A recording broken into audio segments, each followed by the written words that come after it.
าทออยู่หนทางสาธารณะอันนั้นคือระบบสุขาภิบาลอยู่เฮือนคนมาดาจะเบิ่งเป็นเพียงน้อยๆแต่ถ้าเป็นอยู่ห้องหมอนักศึกษาที่ก็เพียงใหญ่เบิด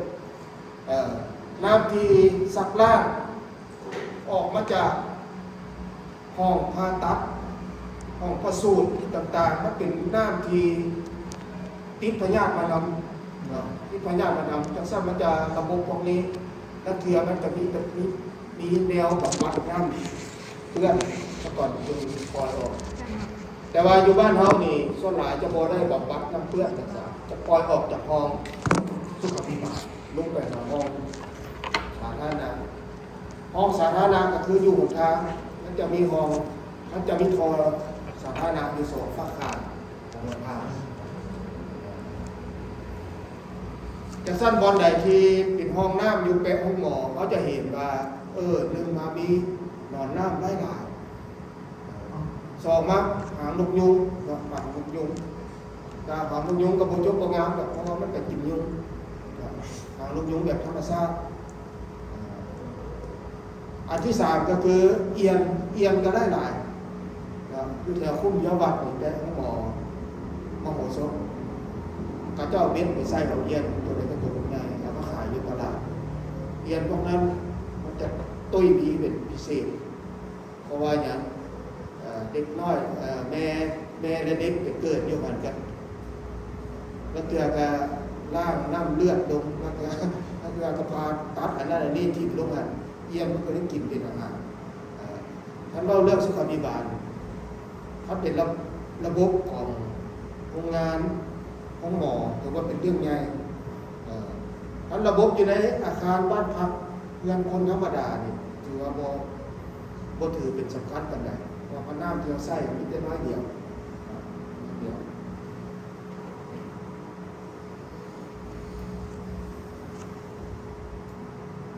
ระบบสุขภิบาลหมายถึงระบบทอและระบบสุขภัณฑ์ต่าง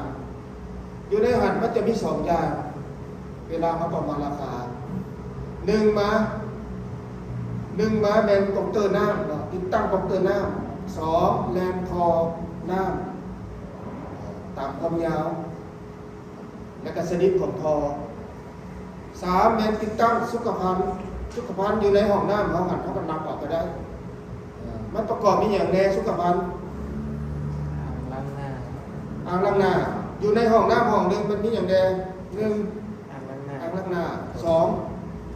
โถส้วมฟักบัวสามฟักบัวครับฟักบัวแล้วเกือมีอ่างอาบน้ำพร้อมแล้วท่านฟักบัวซื้อแบบไส้ยืนก็ถือว่าแล้วไปแล้วเกือมีทั้งฟักบัวมีทั้งอ่างอาบน้ำพร้อมแต่ก่อนนี่เขานิยมได้อาบน้ำนะจ๊ะเฮ็ดห้องน้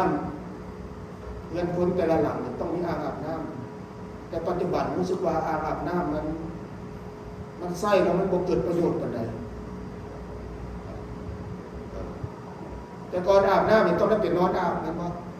แต่ว่าคนปัจจุบันรู้สึกว่ามันเร่งรีบถ้าเป็นนอนอยู่หันท่าให้น้ำเต็มซะก่อนถึงลงไปนอนเท่านั้นพวกคันเวียกทำงานจังสั้นคนปัจจุบันนี่มีแต่ฟักบัวซื้อแล้วไปยืนอาบแป๊บเดียวกันแล้วแต่ว่าระบบโรงแรมมันจำเป็นต้องมีที่อ่างอาบน้ำเพื่ออาจารย์ไปภาพนี่อาจารย์ก็ไม่ได้เปิดน้ำใช้อ่างนอนแช่อาจารย์ก็ไปยืนอยู่อ่างอาบน้ำแล้วก็เปิดฟักบัวเพราะว่าเขาเฝ้าเลยแล้วก็รู้สึกว่ามันเกะกะมันคือสิมือล่มเลยนะนี่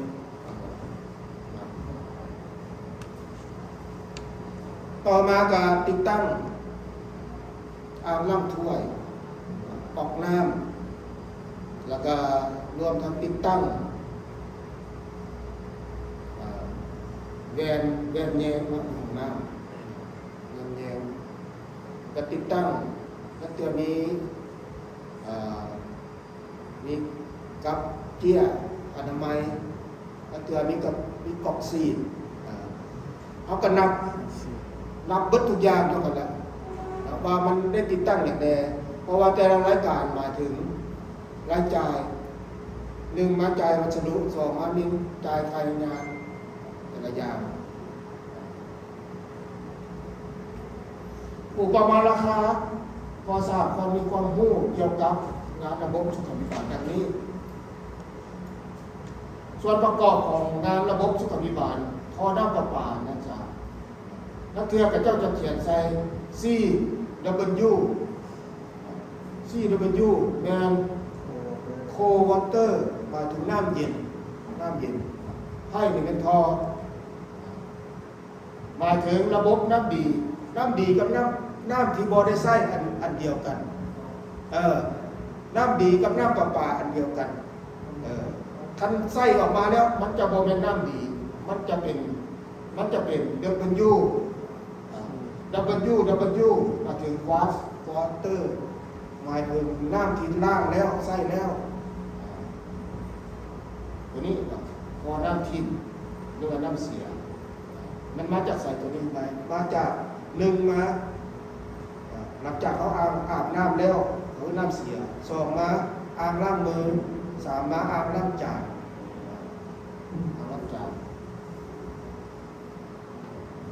หมายถึงท่อที่ใช้ระบายน้ำเสียจากส่วนต่างๆภายในอาคารเช่นน้ำจากอ่างล้างจานล้างหน้าเครื่องซักผ้าหูระบายน้ำภายในห้องน้ำหรือระบายน้ำไปยังบ่อซึมนอกอาคารหรือบ่อบำบัดน้ำเสียถ้าเป็นบำบัดน้ำเสียเรียบร้อยแล้ว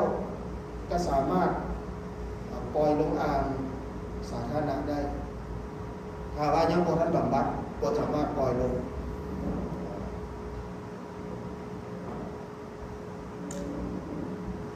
สามเม็ดท่อโสโครกนี่เขาเอิ้นซอยให้หรือตัวย่อเขาจะเขียนใช้ S มันเทียบกับ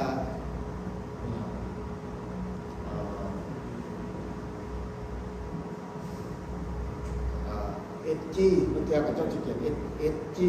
หมายถึงท่อใต้ดินท่อน้ำโสโครกหมายถึงท่อน้ำใต้ดินหมายถึงท่อที่ใช้ในการระบายน้ำเสียจากส่วนต่างๆภายในอาคารเช่นน้ำจากอ่างล้างจานอ่างล้างหน้าเครื่องซักผ้าหูระบายน้ำภายในตัวนี้บ่แม่นตัวนี้ตัวนี้ท่อโสโครกหมายถึงท่อที่ใช้ที่ระบายน้ำมูลของมนุษย์จากโถส้วมโถปัสสาวะ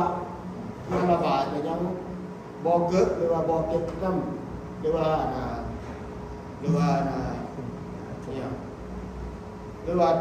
่างเก็บอาจมคุมอาจมบ่อซึมท่อระบายน้ำฝนเลน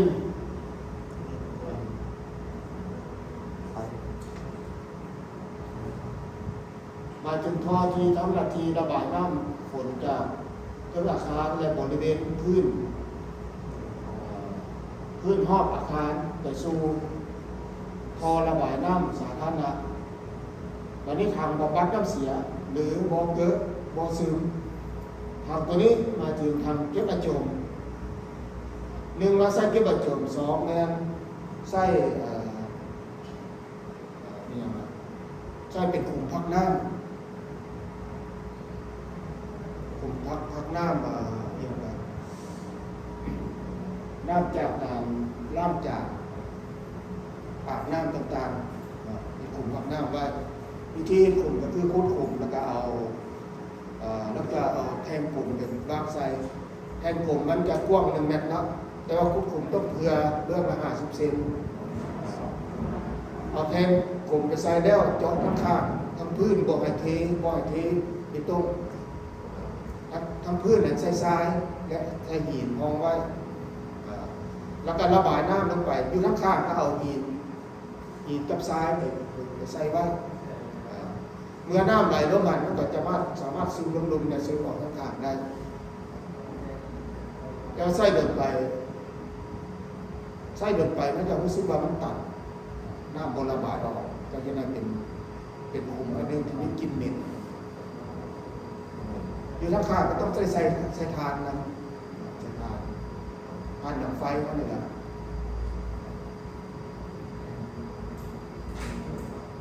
สุขภัณฑ์หมายถึงอุปกรณ์เครื่องใช้ที่ทำหน้าที่ห้องหับห้องเหลวรวมถึงทำจ่ายของเหลวน้ำเสียหรือสิ่ง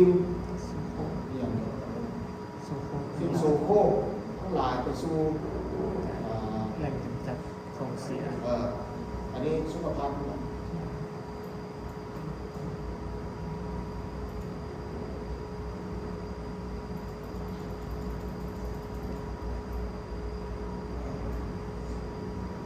วันนี้ทอที่ไส้นักศึกษาชนิดของทอประปาทอสังกะสีทอเล็กอาบสังกะสีแต่ก่อนเราจะใส่ทอเล็กปัจจุบันก็ยังใส่อยู่นักศึกษาถ้าเราไปขอเอาคอมเตอร์เข้าบ้านก็จะดึงทอเล็กมาให้แล้วก็ติดตั้งกล่องไว้หนึ่งนี่เป็นทอเล็กอาบสังกะสีแล้วก็คอมเตอร์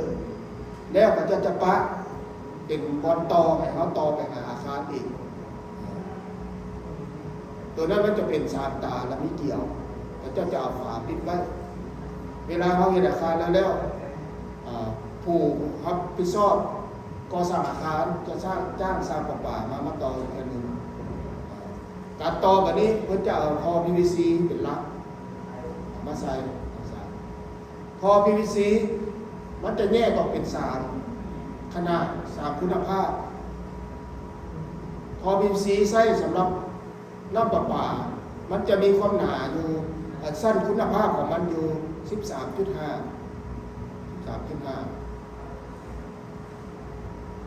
บัดท่ออะโจมและท่ออะโจมและท่อระบายน้ำเสียที่รอดพื้นออกจากอาคารมันจะใส่สั้นคุณภาพอยู่ 8.5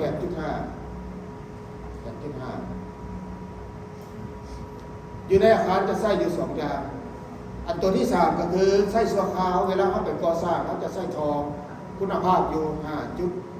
5.5 เป็นทอบางพอใส่ไปแล้วหื้อออกพอสั่งแล้วหื้อออกความหมายของสั้นคุณภาพ 8.5 ก็คือมันเป็นคำย่อที่มาจากการทดลองหมายถึงทอชนิดนี้เวลาติดตั้งตั้ง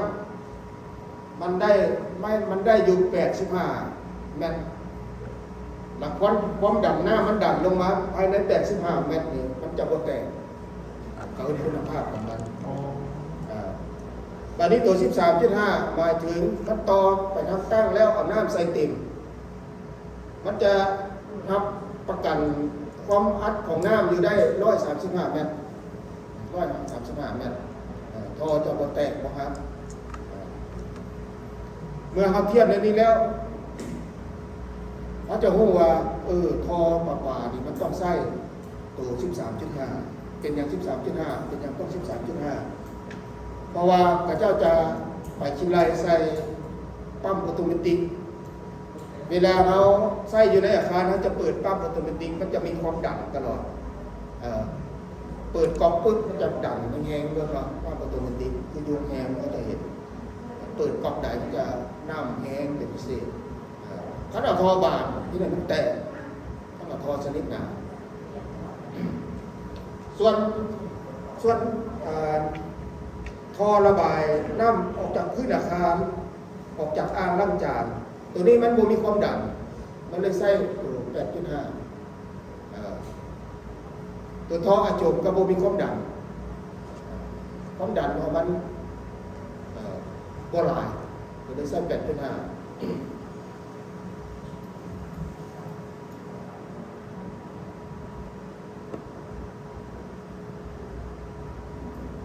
ท่อ PVC แบบนี้นักศึกษาท่อ PVC ผลิตจากโพลีไวนิลอย่างคอไลน์มีความยาวทอนละ4 เมตรตัวนี้บอกครับนักศึกษาตัวนี้6 เมตรเด้อนักศึกษา พอเล็กอาบสังกะสีมันมีความยาวอยู่6 เมตรท่อ PVC มีความยาวอยู่4 เมตรวันนี้ท่อสีเหลืองใช้สำหรับห้อยสายไฟท่อสีฟ้าใช้สำหรับระบบน้ำดีน้ำเสียเวลาคอประปาท่อระบายน้ำในใช้สีฟ้าสีเทาใช้สำหรับเกษตรหรือน้ำทิมนี่ราคาของค่าถูกกว่าสีอื่น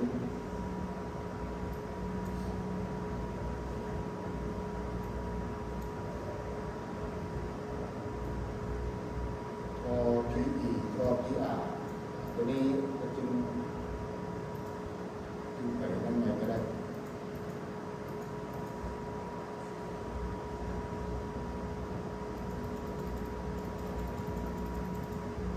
นี่นักศึกษาเวลาเขาประมาณราคาเขาจะมาไล่เบิ่งอยู่ห้องน้ำ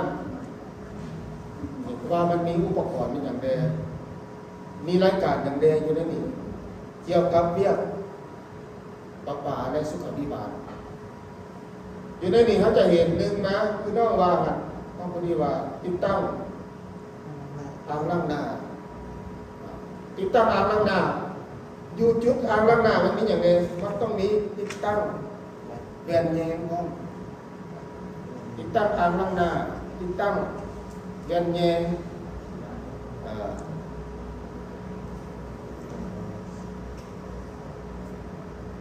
ล้วก็ติดตั้ง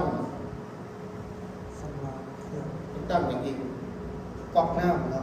ก๊อกอยู่ในก๊อกเพราะว่าแต่ละอย่างที่มาว่ามามันมีวัสดุห้อยตามติดตั้งก๊อกน้ำหมายถึงต้องไปซื้อก๊อกน้ำมาซื้อก๊อกน้ำมา1 อันก่อนจะติดตั้งก๊อกน้ำได้ต้องมีข้อต่อเกี่ยวในฟี่1/2ติดตั้งใส่ก๊อกปลั๊กไว้ก่อนเอาก๊อกน้ำมาแล้วมันต้องมีเทปเขียนเกี่ยวว่ามันห้อยตามกันไปเวลาเขาไปแย่งวัสดุเวลาเขารายงานเขากับติดตั้งอ่างล้างหน้าแล้วก็แล้วมันจับสูตรกันนับเอาต่อมาจะติดตั้งโถส้วมแบบใดว่าละเอียดตัวนี้ที่เขาได้เห็นนี่โถส้วมแบบชักโครกแบบชักโครกเบิ่งแนวนี้ยังบ่แล้วต้องไปเบิ่งหูตัดอีกนะหูทางตั้งตอนที่เขาเบิ่งหูแผ่นผังมันบ่เขายังบ่เห็นว่าโอ้โถส้วมอันนี้มันเป็นลักษณะแนวใดเขายังบ่ฮู้เท่านั้นแล้วเขาไปเบิ่งตัวนั้นประกอบจะนำอยู่ในโถส้วมนี้มันมีอย่างใดติดตั้งโถส้วมแล้วมันจะต้องติดตั้งก๊อกซีนติดตั้งก๊อกซีนอยู่ในก๊อกซีนมันจะต้องมีวาล์วแบบ4 ทิศทางอยู่นำเพราะว่าทออีกตัวหนึ่งมันต้องวาล์วอีกตัวหนึ่งก๊อกน้ำอีกตัวหนึ่งมันต้องติดตั้งสายทอที่เข้าไปหาถังตัวนี้ถังเก็บน้ำถังเก็บน้ำตัวนี้มันมีรูปรอยแล้วอยู่ในนี้มันมีอย่างเดียวต้องติดตั้งนี้นะครับกับเจียอนามัยตั้งกับเจียอนามัยทั้งก๊อกซีนทั้งกับเจียอนามัยมันในส่วนอื่นได้มีบ่เบิดระบอดนะครับอยู่ในนี้ตัวนี้มันเป็นอย่างนี้ฟักบัวนี่บ่นี่บ่อาบน้ำแล้วใส่ทั้งเข่าอยู่เสียแต่ยังงงอยู่ห้องหน้าห้องหนึ่งมันควรจะมีอยู่3 อย่างนะครับ1มาแมนอ่างล้างมือ2โถส้วม3แล้วแมนบอดอาบน้ำก็คือติดตั้งฟักบัวหรือว่าอ่างอาบน้ำเขตเปียกส่วนพวกนี้เป็นเขตแห้ง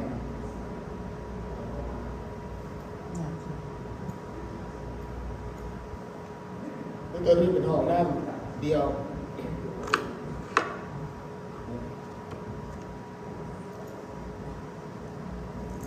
ต้อง เบิ่งประกอบใส่หูตัวนี้แล้วนักศึกษาจึงจะหูนี่ตัวนี้เขาจะเห็นโอ้อ่างล้างมือกับติดตั้งสูงขึ้นอย่างนี้เนาะแล้วเราไปติดตั้งต้องเบิ่งกฎของมันพร้อมระยะห่างของมันเพราะเบิ่งกฎตัวนี้พร้อมอันนี้ตัวนี้มันมีแบบแยงบนอ่างล้างมือแบบแยง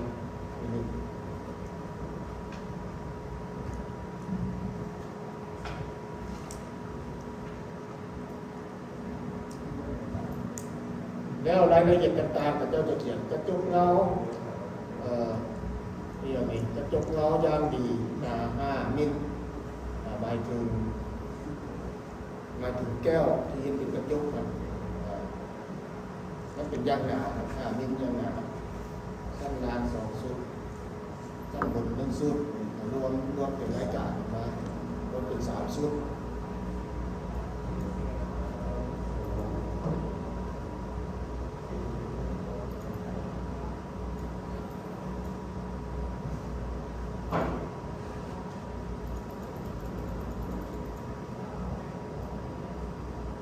ทีนี้เป็นทางนั้นเป็นทางอาคารอยู่นี่มันมี2 สั้นเรียกปลาของเรามันต้องไปไล่อยู่ห้องน้ำนะครับอันนี้สั้น1หรือสั้น2ตัวนี้สั้น1นะอาจจะเป็นสั้น1ทั้งกับเบิ้งอยู่บริเวณห้องน้ำเป็นหลักก็จะไล่ไอ้เบิ้งอุปกรณ์ห้องน้ำมันเป็นหลักสั้น2เขาก็ไปเบิ่งห้องน้ำเป็นหลักว่ามันมีอย่างแดงห้องน้ำอยู่ในแบบของเขามันมีอย่างแดงเขาก็มาเบิ่งแล้ว เดินท่อน้ำนักศึกษาเขาต้องไปสังเกตเบิ่งโดยต้นไปท่อน้ำนี่เขาจะใส่เป็นคอบ่เกิน2 ดิ้วหมายถึง25 มิลบ่เกินนั้นหลังจากนั้นก็จะแยกย่อยใส่ขอต่อ3 ตาลดหรือว่าขอต่อซื้อลดหมายถึงขอต่อลดหมายถึงมันจะลดจาก25ออกมาเป็น20ก็ได้25ออกมาเป็น18ก็ได้ลดหมายถึงท่อใหญ่ลดมาเป็นท่อน้อย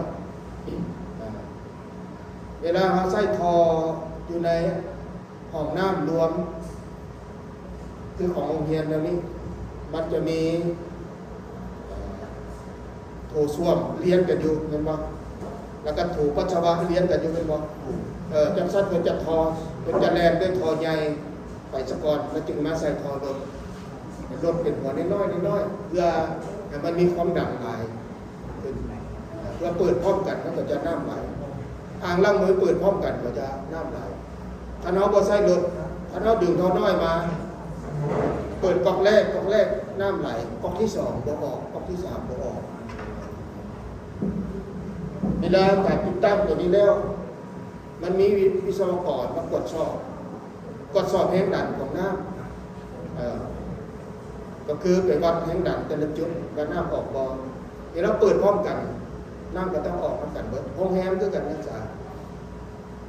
ห้องน้ำโรงแรมนี่มันจะมีความดันวิศวกรจะออกแบบความดันมาถึงถ้าห้องแฮมมันมีอยู่50 ห้องเวลาอาบน้ำยามร้อนนี่ไปทัวร์มารถทัวร์เข้ามาปุ๊บเวลาอาบน้ำอาบพร้อมกันแม่นบ่เข้าห้องน้ำปุ๊บพร้อมกันคันเฮาคิดไรบ่ดีแรงดันบ่ดีผู้ใกล้ๆปั๊มมันจะได้อาบน้ำแห้งดีปัจจุผู้อยู่ไกลๆจากปั๊มน้ำบ่ออก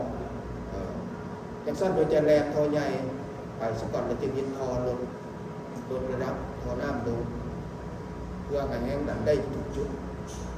อาบน้ำพร้อมกันได้แต่โรงแรมบางบอนก็เห็นบ่ถูกก็คือน้ำมันบ่ออกมันออกแต่ผู้อยู่ใกล้ปั๊มใกล้ถังน้ำมันออกแล้วก็เห็นอีกบ่ถูกอันนึงก็คือ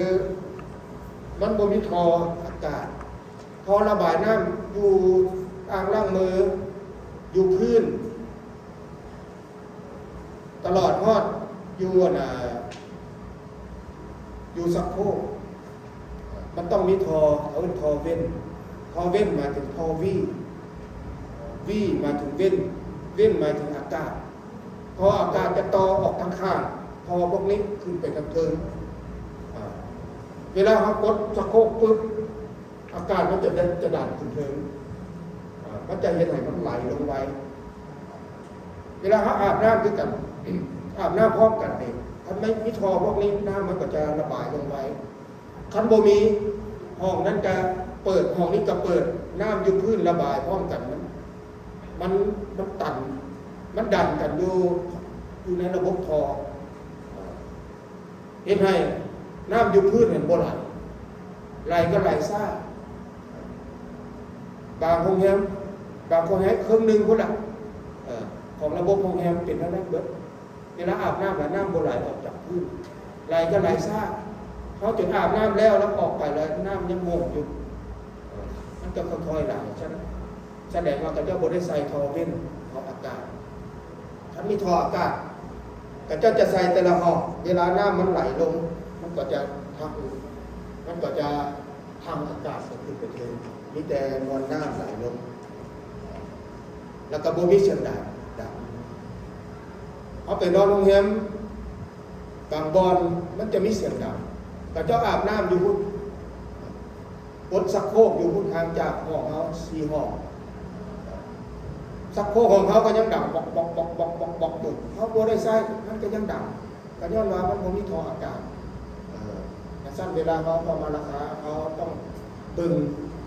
ระบบเราถึงออกแบบมาแนวใดอย่าลืมติดตั้งให้มันครบเขาจะติดใส่มาแบบอาจารย์ตัวมันเป็นท่ออากาศเพิ่มติดใส่มาโอ้ใส่เองก็ทั้งโมมีฝา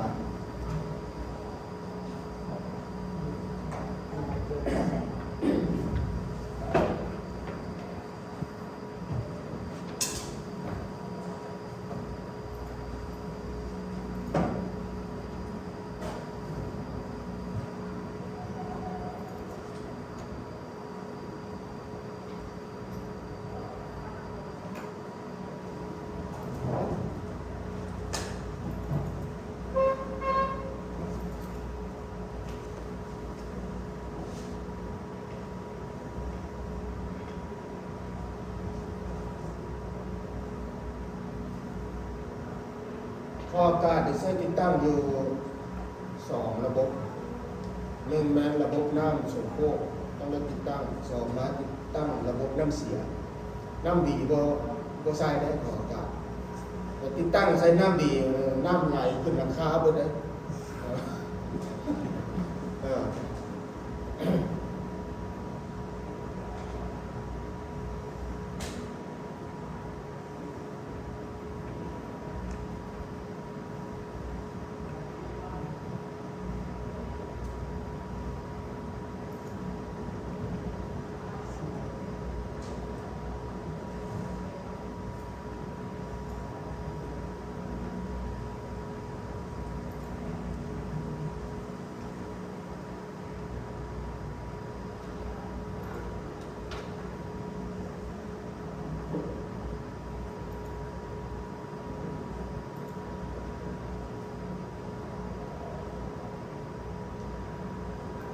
สมมติตัวนี้เป็นอ่างล้างมือ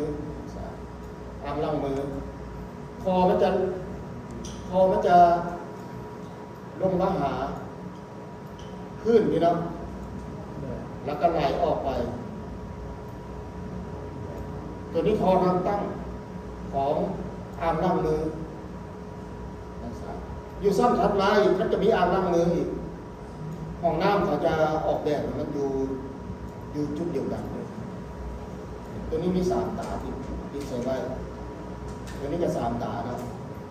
ทออาบล้างมือนี่มันจะใส่ทอยูฟี่50พอกันกับทอลาดพื้นอาบล้างมือแล้วอยู่พื้นนี่ก็มีอีกเลยนะครับอยู่พื้นตัวนี้มันจะมีทอลอดพื้นทอระบายน้ำลอดพื้นลงมาหาแล้วก็จะเห็นให้ด่านปิดไว้ ตัวนี้เป็นทอน้ำเสีย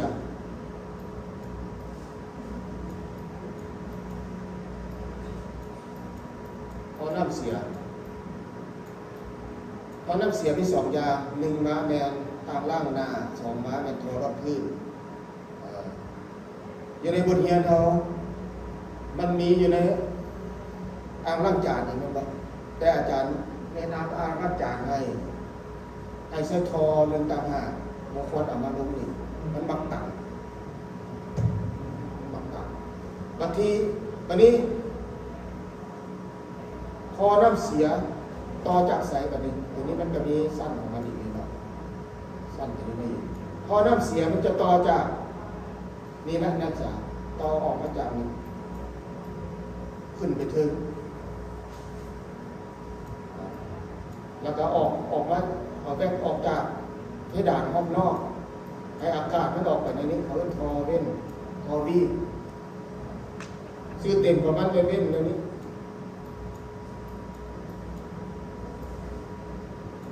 ที่อันนี้เราเก็บทอวีนี่มาเป็นทออากาศอันนี้เอาใส่อันนึงก็ได้เพราะว่าหรือว่าชุดใส่แต่ละสั้นก็ได้ใส่แต่ละสั้นก็ได้ต่อออกมาจากนี้แล้วก็แลกขึ้นมาต่อมาจากนี้ตัวนี้ก็ออกจากนี้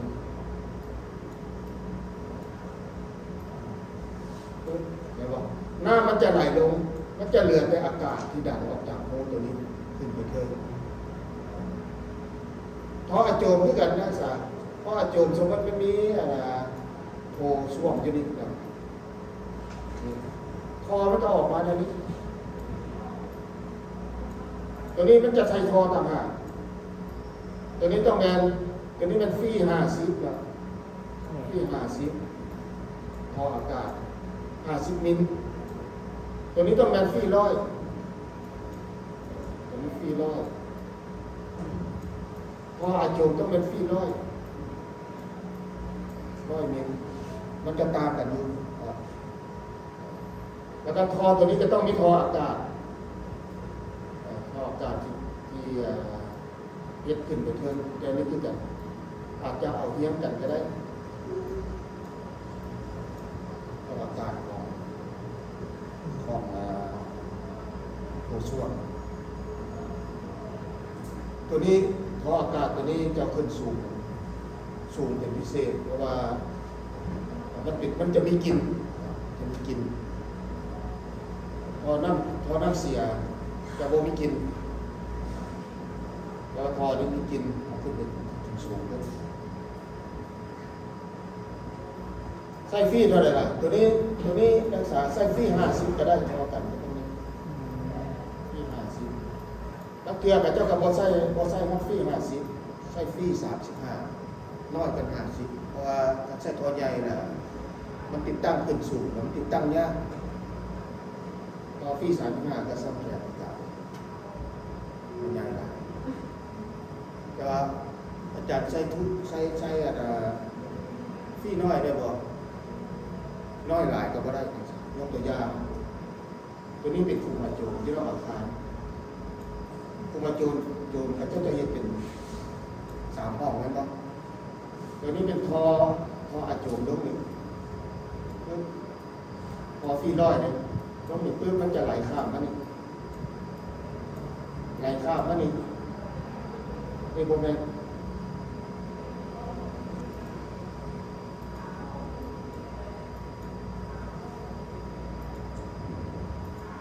มันจะออกแบบมัน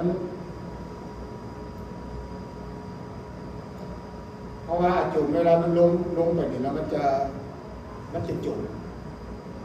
มันนับเลยมันจุ่มจะสั้นมันจะเห็นหูอยู่ทั้งกลางเจาะหูอยู่ทั้งกลางหลังจากมันนับอยู่ในประมาณ3 วันมันก็จะเปื่อยกลายเป็นสิ่งแหลวมันสามารถมาห้องนี้ได้ผ่านมาห้องนี้ได้แต่ตัวมันโจมหรือมันสามารถแล่นทหารห้องที่ 2ได้ตัวนี้ห้องนี้ห้อง2ห้อง 3แล้ว จากห้อง2ไปหาห้อง3ก็จะเจาะหูอยู่ทางพื้นแล้วเพื่อจะเอาแผ่นบิตุ้มมาฝังได้แผ่นบิตุ้มกับเจาะหูขึ้นมาในนี้ระบบสุขาภิบาลตัวนี้มันจะแลนผ่านขึ้นมานี่แล้วมันจะเจาะหูที่ถึงนี่เจาะหูที่ถึงนี่เพื่อระบายออกอย่างนั้นเวลามันขึ้นมานี่เพิ่นจะใส่แผ่นบิตุ้มอยู่บิตุ้มสำลิดแล้วเจาะหูแล้วจะเห็นระบบกันต่อบ่ให้มันมีกลิ่นบ่ให้มันมีสีเห็นได้แต่ว่ามีกลิ่นมีสีหนึ่งนะสั้นแรกเพิ่นจะเอาหินก้อนใหญ่ลงก่อนเอาหินก้อนใหญ่หรือว่าหินก่อสร้างก็ได้แต่ว่าอันเป็นก้อนใหญ่ดีที่สุดก้อนใหญ่ก้อนน้อยผลกันเอาก้อนใหญ่ลงสักก่อนลงปึ๊บ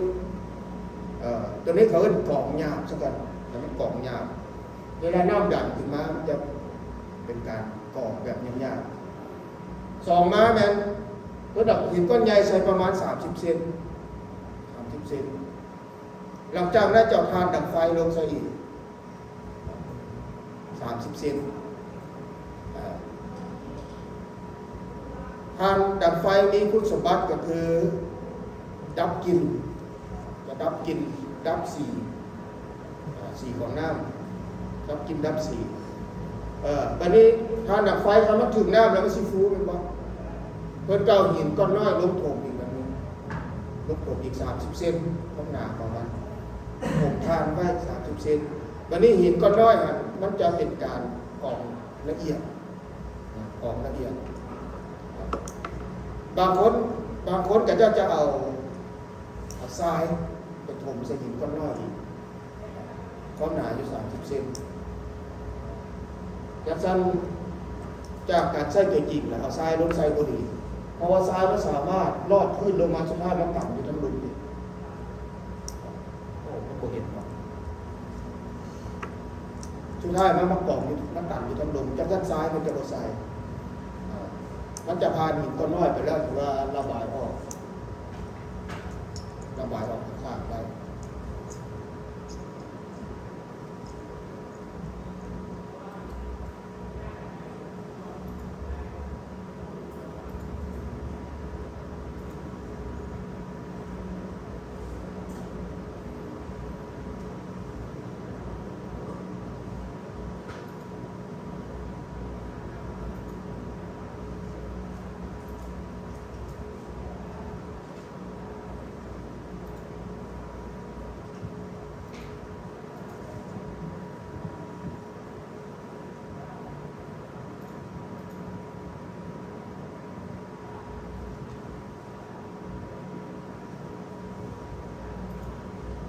นี่อย่างผ่าคืนอย่างสาม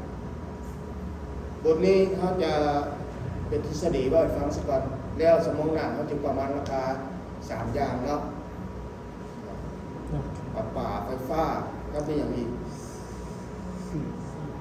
4เนาะเฮ็ดตัวอย่างให้ประมาณราคาสมองหน้าเนี่ยอาจารย์จะเฮ็ดเป็นให้เวียกบ้านเลยแล้วก็เฮ็ดตัวอย่างพร้อมหลังจากนั้นก็จึงนำส่งตัวจบแต่ละคนทำที่หน้า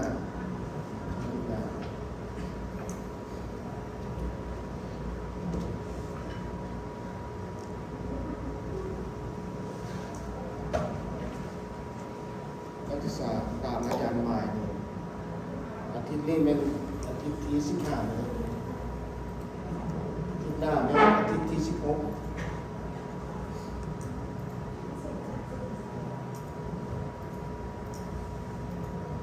กำหนด16 อาทิตย์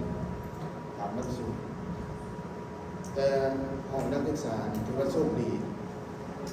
อาจารย์ขึ้นก็16 อาทิตย์ปกติอาจารย์จะขึ้น14ถ้ารับผิดชอบหลายห้องอาจารย์จะขึ้นห้องละ14ก็พอแต่ว่าช่วงเย็นนี้อาจารย์รับผิดชอบในผมที่จะห้องข้างนอกมันก็เลยมีเวลาขึ้นเดือน7